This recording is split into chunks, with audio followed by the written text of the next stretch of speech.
Hello, everyone, and welcome to the Fumble Sports Weekly Baseball Show with myself, Wyatt Ferber, and my co-host, Matt Shapiro. Welcome, everyone, to the show. We're going to be taking you through the entire season of baseball from spring training all the way to October. So settle in week after week. We're going to be on every Wednesday. We start, of course, with checking in on how everyone's doing. Matt, how are you doing today?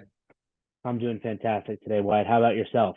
Oh, I'm doing great. So excited to talk some baseball with you. We Yeah. start with our opening segment where we go around the bases, all the major news headlines going on around the world of baseball. And we start, of course, with the new rules that have been implemented, whether it's the pitch clock, the shift. There's been a lot of reactions to it in this first week, Matt, of spring training baseball. Your initial thoughts as a loyal, diehard baseball fan. You've been covering baseball, whether it was as a fan watching from the stands or now working in sports media. How do you feel about the new rules? Do you think they were well implemented? And do you feel like it improves the product of the game?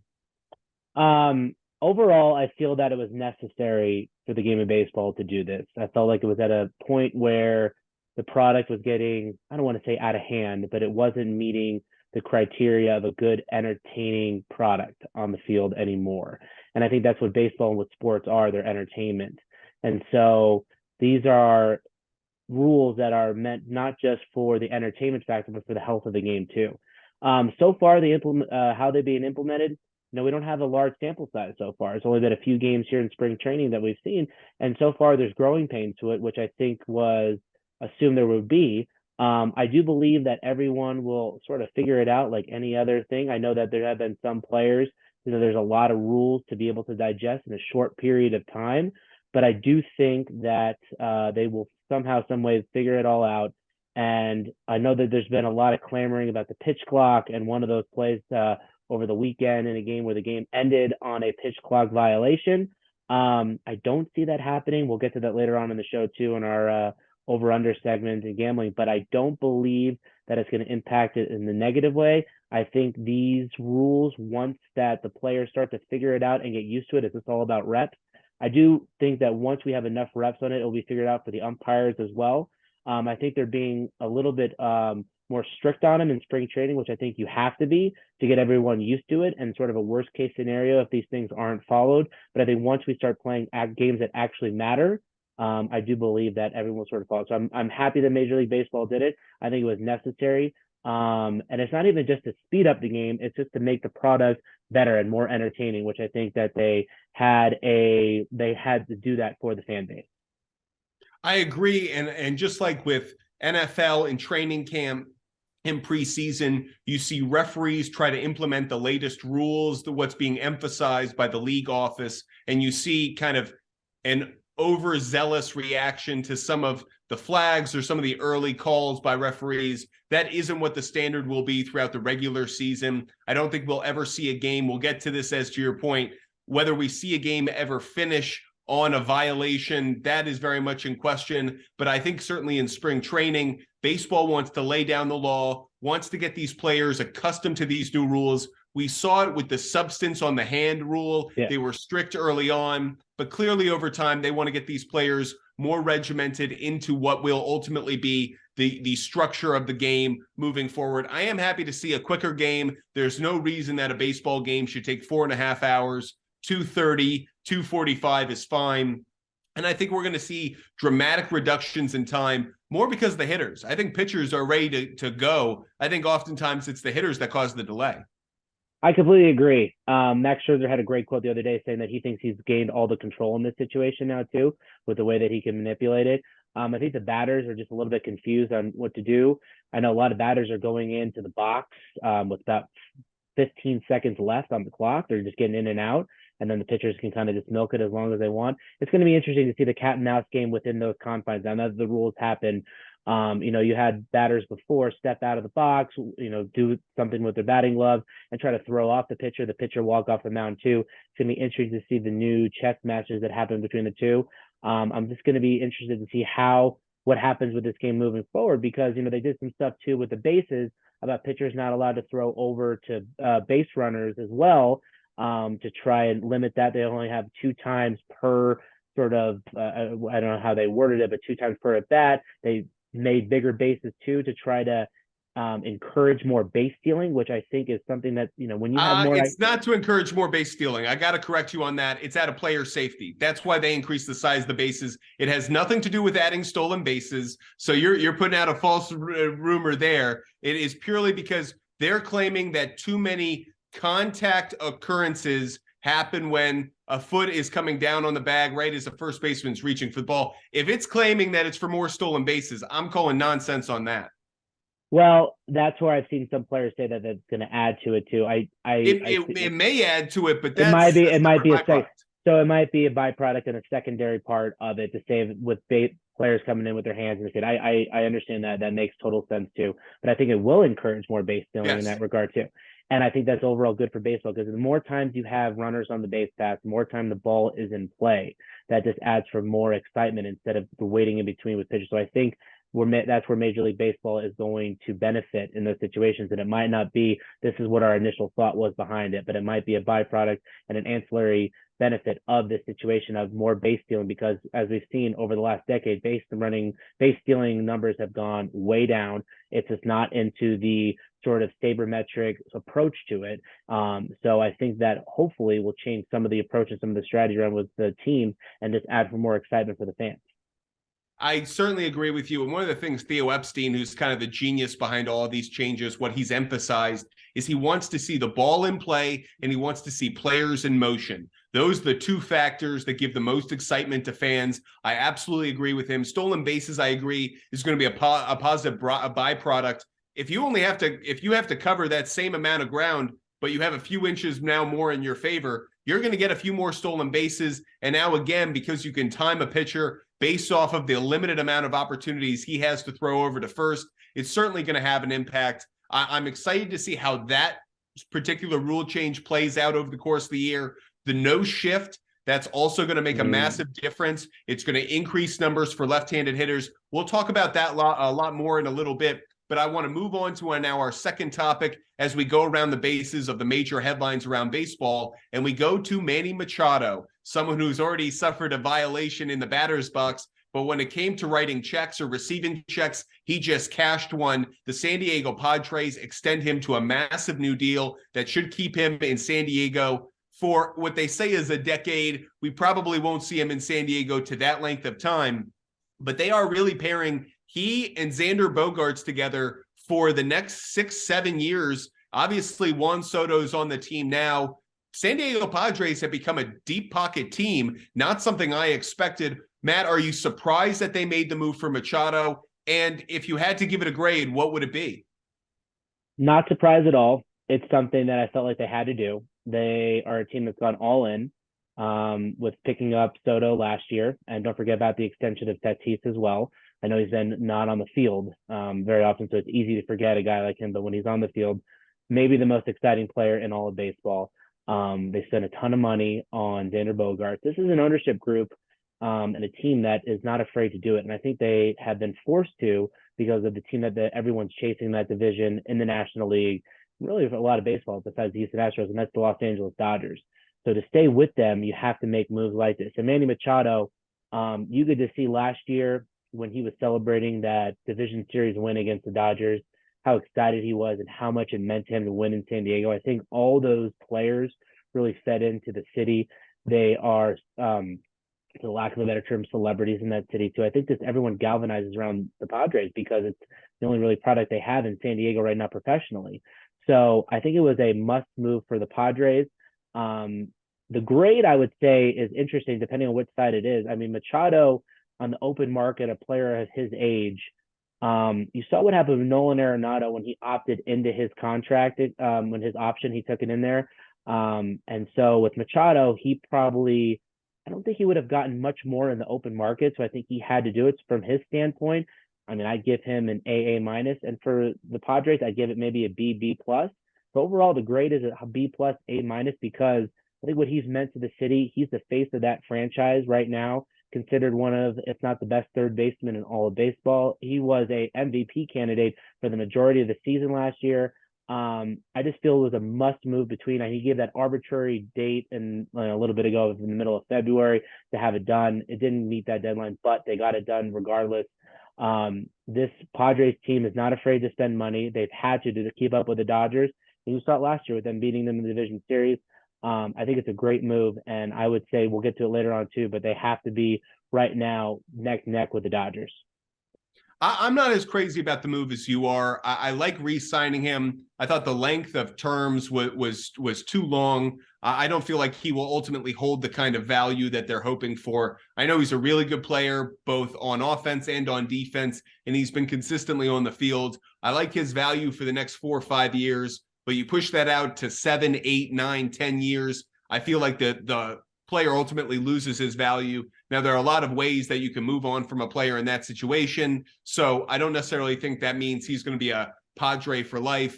But I understood that this was a move that was really initiated by the idea of we don't want the band to be disgruntled before they go on the road and tour. We want Manny Machado happy because if we play throughout this season with the Manny Machado rumors or drama swirling around us, all the actions we've taken up until this point may not be effective.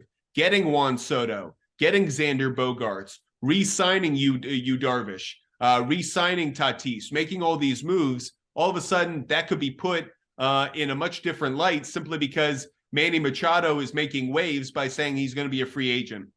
I understand from that perspective, Padres are all in right now. I don't feel like long-term it's a smart move, but I'm okay with it if you consider it a 3-4 year move, and then you're ultimately going to move on from him. You'll trade him to the Kansas City Royals, and you'll move on. Yeah, and like you said before, there's always ways for teams to get out of contracts. There's no such thing as an unmovable contract. Depending on what we'll get later on too about a potential salary cap as well that could impact it. But the Padres right now, even though these guys are all on the younger side, position players, the pitcher's a little bit older with Darvish, but the position players are on the younger side, you never want to say, oh, we have a window and just say we'll be patient with it. You have to take advantage of it now. And your point about we don't want to have the band be disgruntled before they go on the road is perfect because this is a team right now. When you make a signing like you did with Xander Bogaerts, it's not even they double down with Tatis signing. Then they trade for Soto. They got Josh Hader as well in that before the trade deadline. This is a team that's been piece by piece. They're building them. They're going more all in each move.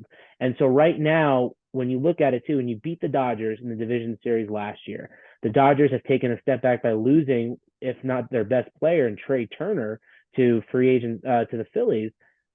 This is a situation now we have a chance to take this division on, and we cannot lose this guy who is the face of the franchise, given all the what happened with Fernando Tatis last year and the suspension. This is the guy. This is our main guy. We signed into a free agent contract before.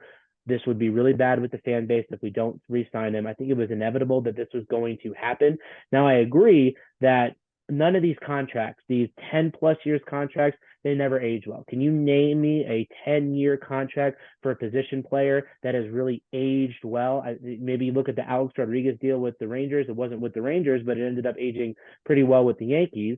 He obviously opted out and extended too, but these long-term deals, they're never great on the back end. The Aaron Judge contract, you might see 3 years on it, and that's what you're paying for right now. As long as there's no salary cap in baseball, some of these owners are saying, I'm willing to pay this and be able to eat some money later on because we need to have success at this point. So you're right. It's not going to age well in years 5, 6, 7, 8 plus. But right now, they're just probably signing this to be focused on years 1 through 3 and really mostly focused on 2023. Now let's round second and head towards third in our rounding the bases, top major topics around the game of baseball. Matt brought it up a moment ago. Rob Manfred made news today by saying that he is exploring a salary cap for baseball. This obviously is being prompted in many ways by what's going on in sports media, the regional sports networks that broadcast so much of the baseball that we see day in, day out. They are financially struggling. How they overcome that financial hurdle.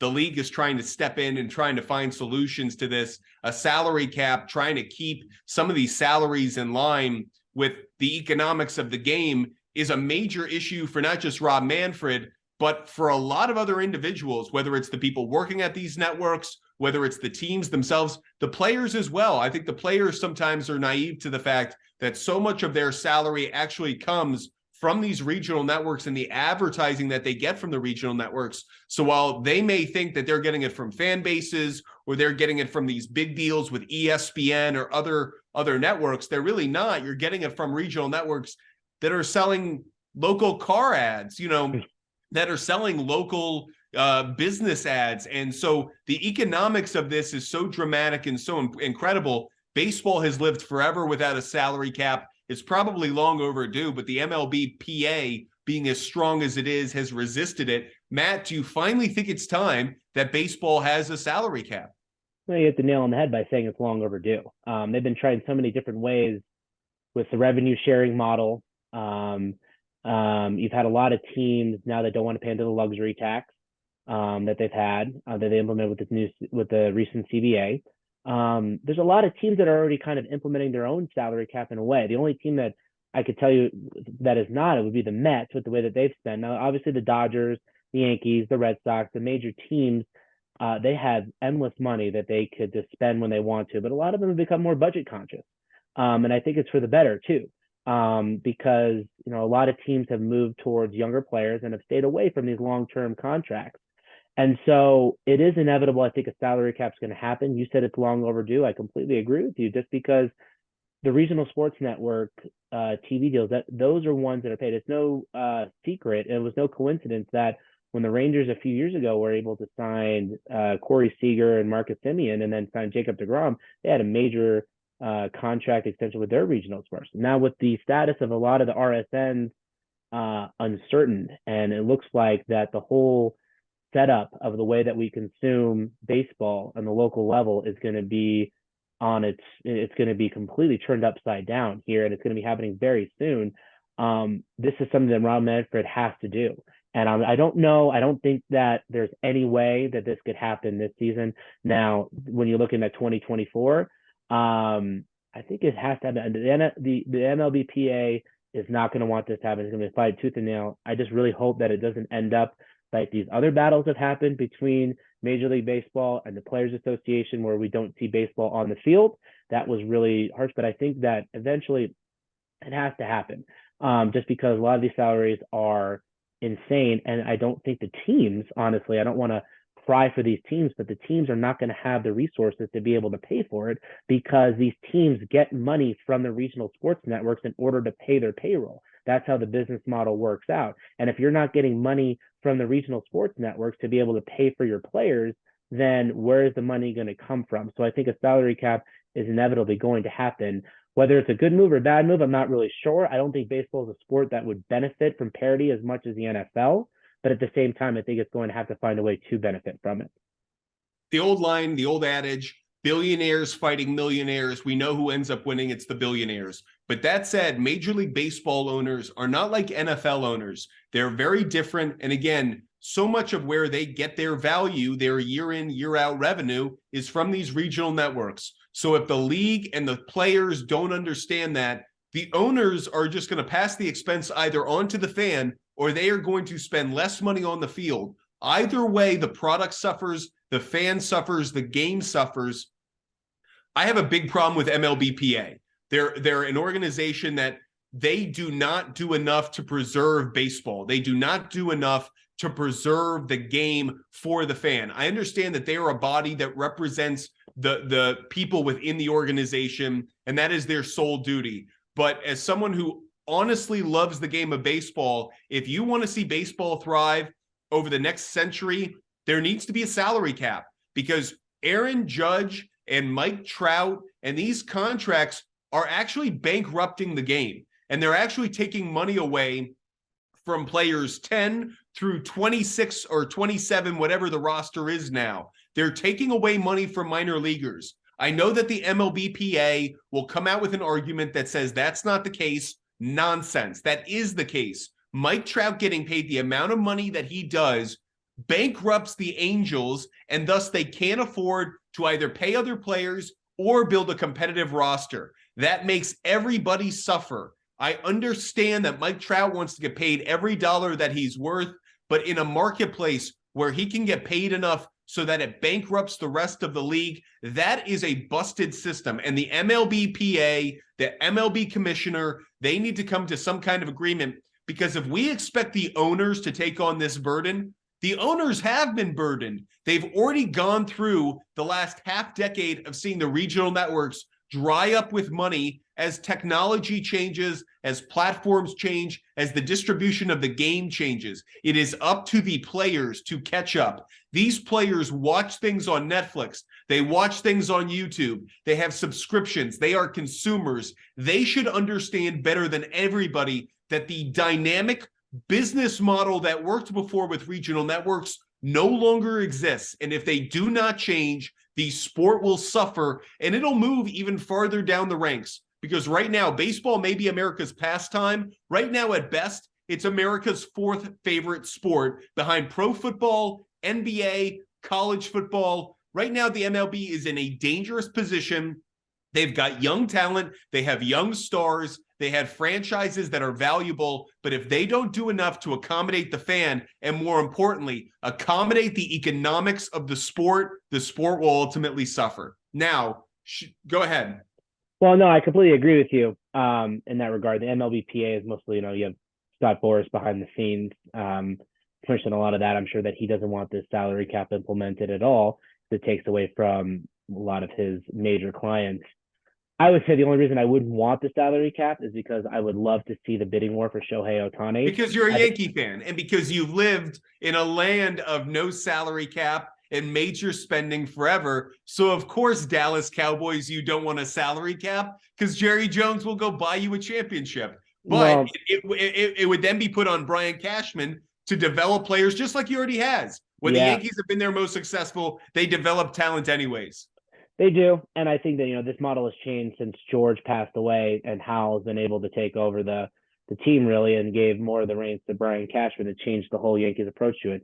But the Shohei Ohtani bidding war, I think, would be incredible. I think what you would see for the dollars and cents that he would command. It will bankrupt an organization. Shohei Ohtani is the best player money can buy, and someone will spend the money to get him, and he will not win them a championship, but instead it will cost them an ability to build a bullpen, to build depth in your lineup. I have no doubt that Shohei Ohtani is both the most valuable and probably the worst player you can acquire because of how costly he will be. And God forbid he has an injury. Now you are both financially obligated to pay him, and he won't bring that war. So there's a lot of reasons for me to think Shohei Ohtani is the third rail right now in baseball. Yeah, but do you think that what would happen and what he's in his home country, what he brings over fanfare that way and the way that they consume the content of that is a separate conversation. When we talk about apparel and we talk about all those things, I understand that's in the economics of the team, but I'm also talking about the sport. And Shohei Ohtani going to the Yankees, actually, that the Yankees have enough value. The Yes Network already generates enough viewership. It would be better if Shohei Ohtani, funny enough, remained with the Angels. The Angels are more dependent on him to drive revenue and to drive viewership on their regional network. The Yankees already get that. The Yankees actually wouldn't benefit by a big percentage. They would in international sales of merchandise, but not in terms of regional network viewership. No, I completely. I don't think that the Yankees would need a benefit, and I say it. I just would love to see what teams would offer him because he's a guy that has never been seen before. So you pay him for what he is as a hitter, which is a top 3 to 5 hitter. You pay him for what he is as a pitcher, which is a top 3 to 5. And then you have to find a way of combining that and coming up with a number.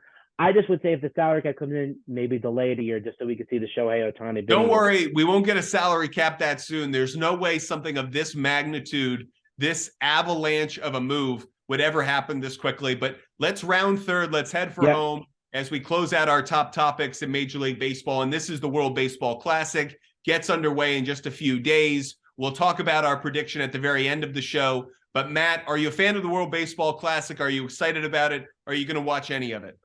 I wasn't a fan of it prior. I'm always a fan of baseball, but it wasn't really something that I was like must-see TV. This one is different. The amount of star players, the amount of top-end players that are competing in the World Baseball Classic this year is incredible. You just look across the board and look at the Dominican Republic lineup. You look at Puerto Rico, the United States, Japan. These are just really household names that are for baseball fans that are playing. I think it's incredible. It's going to be an interesting way to start the season, with it basically being like a spring training for all of them and the way they're getting reps. The atmosphere for all of these games is sensational. I wish that it carried over to games that are played between April and October in Major League Baseball. There's nothing like it in baseball. You never see it. It's incredible with what happens between these teams. I think it's going to be very competitive. I hope everyone goes all out. I hope everyone plays the entire time. I really hope everyone stays healthy too for the Major League Baseball season after. But I'm really excited for this year one. I'm a big fan of with the roster that they've been able to put together for all these teams and the competitive baseball we're going to see in March, which is incredible. I was fortunate enough to actually attend the first World Baseball Classic when it was in San Diego. And just like you, I was struck by the atmosphere. You really get to see what South American and Caribbean baseball is like, the enthusiasm. It really is a World Cup caliber atmosphere. And I think that's good for the game at large. That said, I'm much like you. I don't want to compare it to the Dream Team, but you needed years after the Dream Team for the rest of the world to catch up. So you could get a Joel Embiid, you could get a Luka Doncic, you could get a Jokic, you could get these great talents from across the world, Giannis. Baseball needed that as well. We obviously know Cuba is talented, and the Dominican Republic and Puerto Rico, but it's not just about having talent. It's about having the best players in your country represent your country at the event. And you're going to see that. These lineups are loaded. They're going to be competitive. And obviously, it's also about the pitching. You can have all the best bats in the world. Do you have some of the best arms? I feel like you're starting to see that. Gives me a lot of hope for the World Baseball Classic moving forward. Appreciate all of you guys watching. We're going to be talking baseball every week. Make sure you sign up for our free newsletter at buttfumblesports.com. And of course, follow our content on TikTok, Instagram, and YouTube at buttfumblesports. We talk a lot of gambling on all of our networks, and that's what we're going to do now as we shift gears and talk about some of the things going on in gambling. Matt, we're jumping ahead. We're going to do our game section and talk about some of these finishes that we're expecting from some teams. So we're going to start, you mentioned, with the San Diego Padres. Matt, the odds to finish for the San Diego Padres: first place +1 at 125, second place 140, third place 400, and the odds really fall off from there. If you were to put a bet down on where the San Diego Padres would finish, where would you go? Well, I'd eliminate 3, 4, and 5. I don't see a way that they finish behind the Giants, the Diamondbacks, or the Rockies. You might have the Rockies having the worst record in all of baseball. So I look at them first or second. Obviously, you get plus money value on each of those. It's a slam dunk bet with either one. I can't find it in my heart in my brain to be able to bet against the Dodgers in a regular season. They've been the best regular season team, that I can remember since the Yankees in the late 90s, what they were been able to do. So to bet against the Dodgers, even though the Dodgers have lost people and they just had a big injury with Gavin Lux, I would take them second place plus 140. Seems about the best bet. If you want to split it and put a little bit to win the division, I could see that too. But it's hard for me to bet against the Dodgers. So I think if you can get plus money at second place plus 140 like that, I think it's a good bet. I like the plus 140 in second place as well. I think the ultimate difference is going to be pitching. I don't think San Diego quite has enough. I think they will be a wild card team. So I would put plus 140. I would take plus 140 and have them at second. Next team we're going to talk about, the Philadelphia Phillies. Where will they finish in the NL East? Finishing first, plus 350, second, plus 275, third, plus 175, and surprisingly, fourth place, plus 300. Fifth place is way off. Matt, clearly the NL East is very competitive. It's being reflected in these odds. Where do you have the Phillies finishing? Tough division, one of the best in baseball. Mets and Braves, I think, even though the Phillies were able to go to the World Series last year, I think for a regular season, I think the Mets and Braves have too much. It's never for them, though, with the starting pitching that they have, and the addition of Trey Turner, there is smart money on the first place in the division. But I would say the best would probably be in third place right now, just because I just don't think they have enough for an entire regular season to compete with the Mets and the Braves. I really want to say plus three, take plus 300 and slot them into fourth, but I won't because I don't think the Marlins will be able to quite overcome them. So I will say third place for the Phillies. I feel really good about the Braves this year. I think the Braves are going to win the division. And obviously the Mets have enough pitching now where they can easily slot themselves in that number 2 slot in the division. So the Phillies by default are my number 3 team. So I will take kind of the favorite odds at plus 175 there. Finally, let's finish up with your New York Yankees. Where will they finish in the AL East? Even money is where the favorite is at finishing first.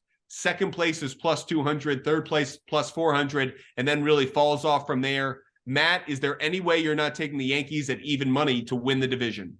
No shot. The division got better, but there's not enough to compete with the Yankees that they have right now. The Yankees were the AL East winners last year. They got better as the division got better too. There's too much. The starting rotation for the Yankees, I think, is what they're going to lean on for the most of the year. Even if they get the injuries from Judge and Stanton, I think they'll be able to withstand it with their starting rotation. Big addition to, or help-wise, DJ LeMahieu coming back too. I don't see a way they don't lose the division. The only bet for them right here is plus 100 first place. And I don't see any other reason or argument you can give me that says otherwise.